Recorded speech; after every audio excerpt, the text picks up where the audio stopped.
Hi friends, welcome to Sri kitchen Sri சமையல். இன்றைக்கி நம்ம கிச்சனில் வெஜ் பர்கர் எப்படி ரெடி பண்ணுறதுன்னு பார்க்கலாம். வாங்க வீடியோக்குள்ளே போகலாம். பர்கர் செய்கிறதுக்கு நான் முதல்ல பால் வந்து 1/2 டம்ளர் பால் எடுத்து வச்சுருக்கிறேன். வெது வெதுப்பான பால். அதில் 1 டேபிள் ஸ்பூன் சுகர் ஆட் பண்ணிக்கலாம். நல்லா மிக்ஸ் பண்ணி விட்டுடலாம். பால் வந்து உங்களுக்கு கொஞ்சம் சூடாக, ஆனால் அதிகமாக சூடாக இருக்கக்கூடாது. இப்போ லைட்டாக மிக்ஸ் பண்ணி விட்டுறலாம். சர்க்கரை கரைஞ்சிருச்சு. இப்போ நம்ம ட்ரை ஈஸ்ட்டை 1/2 டேபிள் ஸ்பூன் நான் உள்ளே ஆட் பண்ணிக்கிறேன். நம்ம நல்லா மிக்ஸ் பண்ணி விட்டுறலாம். இப்போ ஒரு 1/2 டேபிள் ஸ்பூன் உள்ளே ஆட் பண்ணி நல்லா மிக்ஸ் பண்ணி விட்டுறலாம். இப்போ இதைய மிக்ஸ் பண்ணி ஒரு 5 நிமிஷம் போல் தனியாக எடுத்து வச்சிடலாம். ஈஸ்ட் நல்லா ஆக்டிவேட் ஆகட்டும். இப்போ நான் ஒரு பவுலில் 250 கிராம் மைதா நான் எடுத்துக்கிறேன். அதில் நான் 3 டேபிள் ஸ்பூன் சுகர் ஆட் பண்ணிக்கிறேன். உங்களுக்கு மைதா மாவு பிடிக்காதுன்னா நீங்கள் கோதுமை மாவு பயன்படுத்தியும் நீங்கள் பன் ரெடி பண்ணிக்கலாம். நான் வந்து பர்கருக்கு செய்கிற பண்ணுங்கிறதுனால நான் மைதா மாவு தான் எடுத்திருக்கேன். இப்போ ஈஸ்ட் நல்லா ஆக்டிவேட் ஆகிடுச்சு பாருங்கள். இப்போ இந்த ஈஸ்ட்டை நம்ம மாவு கூட ஆட் பண்ணிக்கலாம். நான் வந்து மாவு கூட 4 டேபிள் ஸ்பூன் நெய் உள்ளே சேர்த்துருக்கேன். நீங்கள் நெய்க்கு பதில் பட்டர் ஆட் பண்ணுறதுனால ஆட் பண்ணிக்கலாம். இப்போ நல்லா பூரி மாவு பதத்துக்கு நான் நல்லா பிசைஞ்சு இதை நான் எடுத்து வச்சுக்கிறேன்.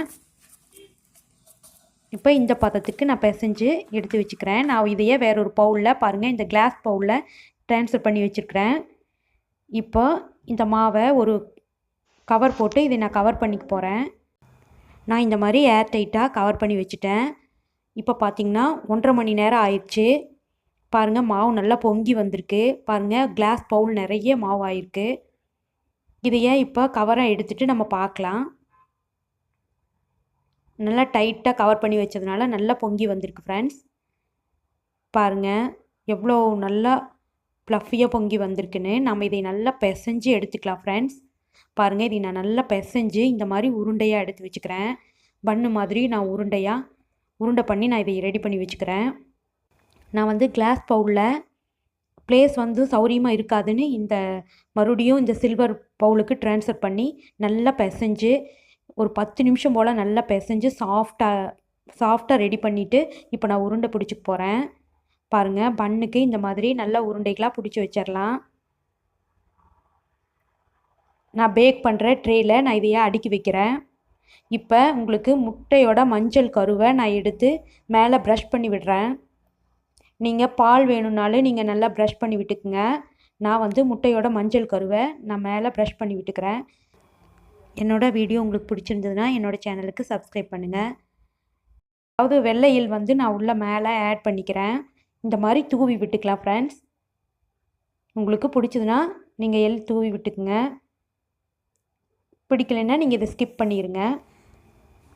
இப்போ இதையே நான் ஒரு ஏர் டைட்டாக இந்த மாதிரி கவர் வச்சு கவர் பண்ணிக்க போகிறேன். 10 நிமிஷம் போல் நம்ம கவர் பண்ணி 10 நிமிஷம் போல் வச்சிடலாம். நல்லா மறுபடியும் கொஞ்சம் ப்ளஃபியாக ஊறியிருக்கு பாருங்கள். இப்போ இது குக் பண்ணுறதுக்கு ரெடியாக இருக்குது. நான் 10 நிமிஷம் ப்ரீஹீட் பண்ணிடுறேன்.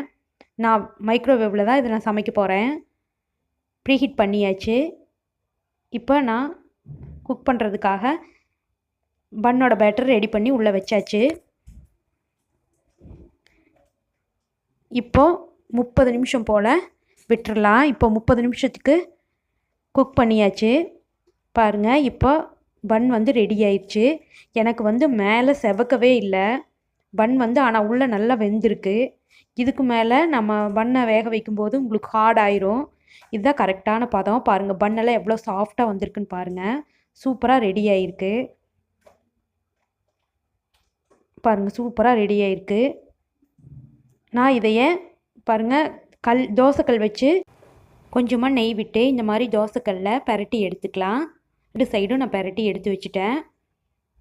இப்போ மயோனஸ் வந்து நான் வந்து ஏற்கனவே எப்படி ரெடி பண்ணுறதுன்னு ஒரு வீடியோவில் போட்டிருக்கேன். இப்போ அந்த மயோனஸ் வந்து நான் 2 ஸ்பூன் அளவு எடுத்துக்கிட்டேன். இப்போ ரெட் சில்லி உள்ளே ஆட் பண்ணியிருக்கிறேன். அது 1 டீஸ்பூன். டொமேட்டோ சாஸும் 1 டீஸ்பூன் எடுத்து நல்லா மிக்ஸ் பண்ணி வச்சுக்கிறேன். இப்போ இதை நல்லா மிக்ஸ் பண்ணி தனியாக எடுத்து வச்சுக்கலாம். இது வந்து பர்கருக்கு ஒரு லேயராக கொடுக்கறதுக்காக இதை ரெடி பண்ணி நம்ம தனியாக எடுத்து வச்சுக்கலாம். அடுத்தது வந்து நம்ம கட்லெட் ரெடி பண்ணிடலாம். இப்போ கட்லெட் ரெடி பண்ணுறதுக்கு நான் ஒரு பேனை அடுப்பில் வச்சுருக்கேன். 2 டேபிள் ஸ்பூன் ஆயில் விட்டுக்கு போகிறேன். இப்போ ஆயில் விட்டாச்சு. ஒரு வெங்காயம் மட்டும், ஒரு பெரிய வெங்காயம் கட் பண்ணி இந்த மாதிரி நல்லா வதக்கி விட்டுருக்கலாம். இப்போ ஒரே ஒரு பச்சை மிளகாய் உள்ளே ஆட் பண்ணிக்கலாம். அதையும் நல்லா வதக்கி விட்டுருக்கலாம். இப்போ இஞ்சி பூண்டு விழுது, அது ஒரு டேபிள் ஸ்பூன் அளவு எடுத்து நல்லா மிக்ஸ் பண்ணி விட்டுடலாம். நான் பச்சை பட்டாணி, உருளைக்கிழங்கு 1, கேரட் பீன்ஸ் வந்து நல்லா மஞ்சள் தூள் உப்பு போட்டு வேக வச்சு தனியாக எடுத்து வச்சுருக்கிறேன் ஃப்ரெண்ட்ஸ். பட்டாணியும் நான் தனியாக வேக வச்சு எடுத்து வச்சுருக்கிறேன். நீங்களும் இந்த மாதிரி நல்லா தனியாக வேக வச்சு எடுத்து வச்சுக்கோங்க. இப்போ வெங்காயம், பச்சை மிளகாய் கூட நான் பட்டாணி, கேரட், பீன்ஸு, உருளைக்கிழங்கு எல்லாம் உள்ளே ஆட் பண்ணிக்கிறேன் ஃப்ரெண்ட்ஸ். இப்போ அது கூட ஒரே ஒரு டீஸ்பூன் கால் டீஸ்பூன் ரெட் சில்லி ஆட் பண்ணிக்கிறேன். அரை டீஸ்பூன். அடுத்தது தனியாத்தூள் அரை டீஸ்பூன் ஆட் பண்ணிக்கலாம். கரம் மசாலா தூள் அதுவும் அரை டீஸ்பூன் உள்ளே ஆட் பண்ணி நல்லா மிக்ஸ் பண்ணி விட்டுட்டு அடுப்பை ஆஃப் பண்ணி எடுத்து உருண்டைகளாக பிடிச்சிக்கலாம் ஃப்ரெண்ட்ஸ். கொஞ்சம் பெரியதொரு உருண்டைகளாக பிடிச்சிக்கலாம். நம்ம கட்லெட் கொஞ்சம் பெருசாக செய்யும்போது தான் பர்கருக்கு கரெக்டாக இருக்கும். பர்கர் பன் சேஃபுக்கு வரணுங்கிறதுனால நான் கொஞ்சமாக பெரிய உருண்டைகளாக பிடிச்சிக்கிறேன். பாருங்கள், இந்த மாதிரி தட்டி எடுத்துக்கலாம் உருண்டைகளை. கட்லெட் சேஃப்க்கு நல்லா தட்டி எடுத்து வச்சுக்கலாம். நான் வந்து ஒரு பவுலில் கார்ன்ஃப்ளவர் மாவு, மைதா 2ம் சமமான அளவு எடுத்து கரைச்சி வச்சுருக்கிறேன் ஃப்ரெண்ட்ஸ். 2 சேர்ந்து உங்களுக்கு பார்த்திங்கன்னா 200 கிராம் அளவு எடுத்தேன். கரைச்சி எடுத்து வச்சுருக்கிறேன் ஃப்ரெண்ட்ஸ். இப்போ அதில் நல்லா டிப் பண்ணி எடுத்துட்டு நான் இப்போ பிரெட் கிராம்ஸ் வச்சு அதுலேயும் நல்லா டிப் பண்ணி எடுத்துக்க போகிறேன். இப்போ நல்லா டிப் பண்ணிட்டேன். இப்போ இதைய தனியாக எடுத்து வச்சுக்கலாம். இப்போ ஆயில் வந்து 50 ml மட்டும் நான் விட்டு இது பொரிக்கிற அளவுக்கு மட்டும் நான் ஆயில் எடுத்துக்கிட்டு நான் இதை பொரிக்கிறேன். பாருங்கள், கொஞ்சம் லோ ஃப்ளேமில் வச்சு நம்ம இதை பொரிச்சோம்னா உள்ளே கொஞ்சம் நல்லா வெந்து கொஞ்சம் கிறிஸ்பியாகவும் இருக்கும், நல்லாவும் வெந்து வரும். இப்போ நல்லா பாருங்கள், செவந்து வந்துருச்சு. நம்ம கட்லெட் ரெடி ஆயிடுச்சு. நம்ம இதை தனியாக எடுத்து வச்சிடலாம். நான் இப்போ பன்னை வந்து நல்லா கட் பண்ணி எடுத்து வச்சுருக்கிறேன். அதில் மயோனைஸ் மிக்ஸை வந்து நான் வந்து உள்ளே ஆட் பண்ணிக்கிறேன். நல்லா ஃபுல்லாக நம்ம இதையே அப்ளை பண்ணி விட்டுடலாம் ஃப்ரெண்ட்ஸ். இது ஒரு லேயராக இதை தனியாக எடுத்து வச்சுக்கலாம். இப்போ அது மேலே நான் ஒரு சீஸ் ஸ்லைஸ் எடுத்து வச்சுக்கிட்டு அது மேலே கொஞ்சம் வெதுப்பாக இருக்கிற கட்லெட்டை வச்சுட்டேன். இப்போ அது மேலே கேப்சிகம், அதாவது க்ரீன் கலர் கேப்சிகம் ஒரு பீஸு, எல்லோ கலர் கேப்சிகம் ஒரு பீஸு, ரெட் கலர் கேப்சிகம் ஒரு பீஸ் எடுத்து வச்சுக்கிட்டேன். 2 ஆனியன் ஸ்லைஸாக கட் பண்ணி இந்த மாதிரி எடுத்து வச்சுருக்கிறேன். இப்போ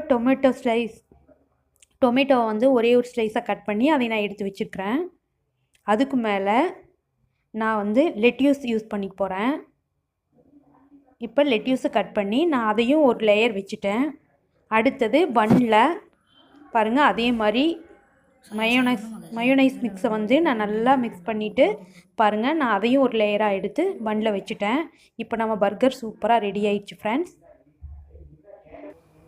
okay, see you, bye bye, join to my journey.